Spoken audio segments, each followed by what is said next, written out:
Hello student, यहाँ पे question है a few electric field lines for a system of two charges Q1 and Q2 fixed at two different points on the x axis they are shown in the figure with the figure what information about charges and electric field we are getting. देखो यहाँ बहुत पहले तो हम ये देखते हैं कि Q1 से लाइंस क्या है, एग्जिट कर रही हैं, Q1 से लाइंस निकल रही हैं, तो Q1 जो होगा आपका वो होगा पॉजिटिव चार्ज, है ना। ये बात बिल्कुल क्लियर है। जो Q2 है उसमें लाइंस क्या कर रही है, एंटर कर रही है, यानी कि वहां पे एंड कर रही है, हम ऐसा भी समझ सकते हैं। तो Q2 क्या होगा आपका, नेगेटिव चार्ज। ये बात तो एकदम क्लियर है, ठीक है, ये बात तो एकदम क्लियर है। अब यहाँ बात आती है कि Q1 और Q2 में से किसका मैग्नीट्यूड ज्यादा होगा। तो ये बात बिल्कुल ध्यान रखो कि Q1 में अगर हम काउंट करें, Q1 में अगर काउंट करें तो कितनी फील्ड लाइंस निकल रही हैं।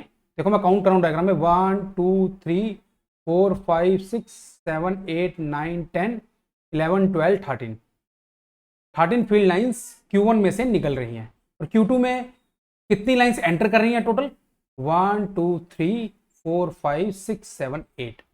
बात क्लियर है ना। Q2 में कितनी लाइंस एंड कर रही हैं, 8। और Q1 से कितनी लाइंस ओरिजिनेट कर रही है, 13। तो इसी से हमें पता चल जाता है कि जो Q1 होगा, Q1 का जो मैग्नीट्यूड होगा वो Q2 से ज़्यादा होने वाला है, क्योंकि चार्ज की वैल्यू जितनी ज़्यादा होती हैं उतनी ही उसमें से लाइंस ओरिजिनेट करती हैं या एंड करती हैं उसमें, है ना। नंबर ऑफ लाइंस इंक्रीज, अगर मैग्नीट्यूड ज़्यादा है तो नंबर ऑफ लाइंस वहाँ पे जो ओरिजिनेट करेंगी, अगर वो पॉजिटिव चार्ज है तो वहाँ से ओरिजिनेट करेंगी, नेगेटिव चार्ज है तो वहाँ पे एंड करेंगी। तो वो नंबर ऑफ लाइंस ज़्यादा होंगी अगर मैग्नीट्यूड चार्ज का ज़्यादा है तो ये बात क्लियर है। तो ऑप्शन नंबर ए हमारा करेक्ट होगा, तो ऑप्शन नंबर बी अपने आप ही इनकरेक्ट हो जाएगा, ठीक है। अब बात करते हैं सी और डी की। देखो Q1 और Q2 का मैग्नीट्यूड आ गया बड़ा, तो यहाँ मैं पहले डायग्राम बनाता हूँ। ये रहा Q1 और ये हो गया हमारा Q2। अब हम ऑलरेडी जानते हैं कि Q1 का मैग्नीट्यूड Q2 से बड़ा है। अब यहाँ पे हमें क्या सोचना है, ध्यान से देखिएगा, और मैं ये भी प्रूव कर चुका हूँ कि Q1 आपका पॉजिटिव होगा, Q2 आपका नेगेटिव होगा। अब बताना है, ऑप्शन नंबर सी देखते हैं। At a finite distance to the left of Q1, यानी कि यहाँ पे कहीं पे, पहले इनको मैं ज्वाइन कर देता हूँ, ठीक है, और लेफ्ट में एक पॉइंट यहाँ पे कहीं पे लेता हूँ। तो वहां पे ये कह रहे हैं कि इलेक्ट्रिक फील्ड जीरो है। कोई एक पॉइंट ऐसा हो सकता है क्या कि वहां पे इलेक्ट्रिक फील्ड जीरो हो, कहां पे, at a finite distance to the left of Q1। तो वो पॉइंट ले लिया, मैं यहाँ पे सी ऑप्शन को सॉल्व कर रहा हूँ, ठीक है। तो एक बात हमेशा याद रखिएगा, इलेक्ट्रिक फील्ड का रिलेशन क्या होता है, किसी भी चार्ज के कारण एक पर्टिकुलर पॉइंट चार्ज है, उससे पर्टिकुलर सेपरेशन पे अगर हमको इलेक्ट्रिक फील्ड की इंटेंसिटी निकालनी है तो उसका मैग्नीट्यूड की वैल्यू कैसे लिखते हैं, KQ/R।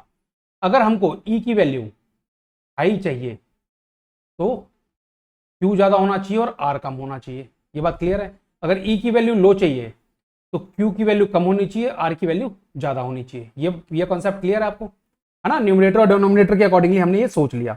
अब Q1 के कारण जो इस पॉइंट पे फील्ड बनेगी वो कुछ E1 बनेगी इस तरफ, और Q2 नेगेटिव चार्ज है, उसके कारण फील्ड E2 बनेगी इस तरफ। अब बात को ध्यान से देखो, ये जो पॉइंट है जिसका नाम मैं P लिख रहा हूं, अब ये पॉइंट Q1 के क्लोज है। ये पॉइंट क्या है, Q1 के क्लोज है एज कंपेयर टू Q2।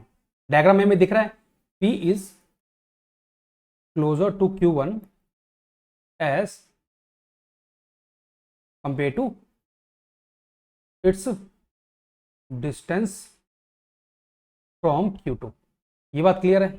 तो P पॉइंट पे Q1 जो फील्ड बनाएगा वो बहुत बड़ी होगी। उसका रीजन क्या है, उसका रीजन बिल्कुल क्लियर है कि तो E1 की वैल्यू होगी वो बहुत बड़ी वाली आने वाली है, क्योंकि Q1 जो है वो ऑलरेडी बहुत बड़ा है एज कंपेयर टू Q2, ठीक है ना। और जो सेपरेशन है Q1 और P के बीच में, मैं उसको R1 ले लेता हूं, है ना, वो सेपरेशन काफी कम है एज कंपेयर टू जितना Q2 का सेपरेशन है। इसको R2 ले लेता हूं मैं। ये बात आपको क्लियर है ना।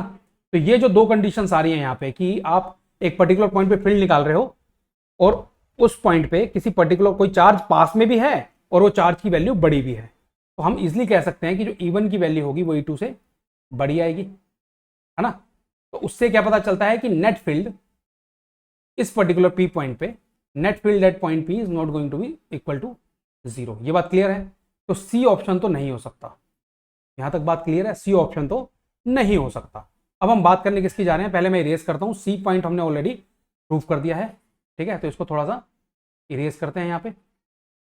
अब मैं कौन सा पॉइंट लेने जा रहा हूं, पहले तो सबको इरेज किया जाए ताकि समझने में आसानी हो, ठीक है। अब ध्यान से समझिएगा। अब मैं बात करने जा रहा हूं डी, पार्ट डी की। डी में बोला हुआ है राइट टू Q2, तो यहां पे कोई पॉइंट P ले लिया, ये R2 हो गया है ना, ये R1 हो गया। बात क्लियर है। Field E2, Q2 negative charge है तो उसकी फील्ड E2 ऐसे बनेगी, इसकी फील्ड E1 ऐसे बनेगी, ठीक है।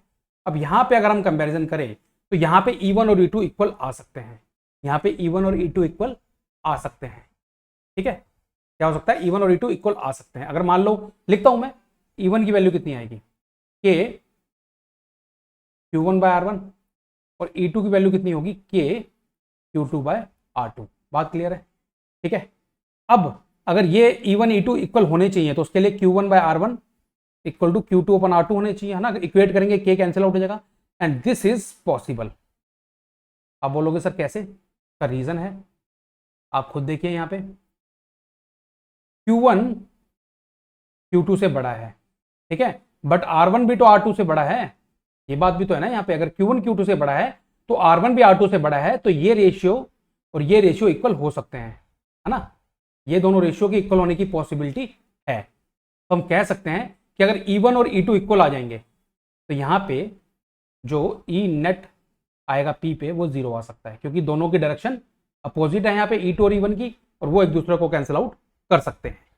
बात क्लियर है, बात क्लियर है ये वाली, ठीक है। तो आई होप आपको क्लियर है। Option number D is correct, option number D is correct. Previous case में क्या हो रहा था, प्रीवियस केस में ये हो रहा था कि जो के Q1 अपॉन R1 आप ले रहे थे, मैं बात डी सी पार्ट की कर रहा हूं, है ना। डी पार्ट हमने प्रूव कर दिया ना, तो सी पार्ट का एक और भी तरीका समझने का, जो E1 फील्ड आ रही थी के Q1 अपॉन R1 थी, E2 फील्ड के Q2 अपॉन R2 थी। ये बात तो क्लियर है।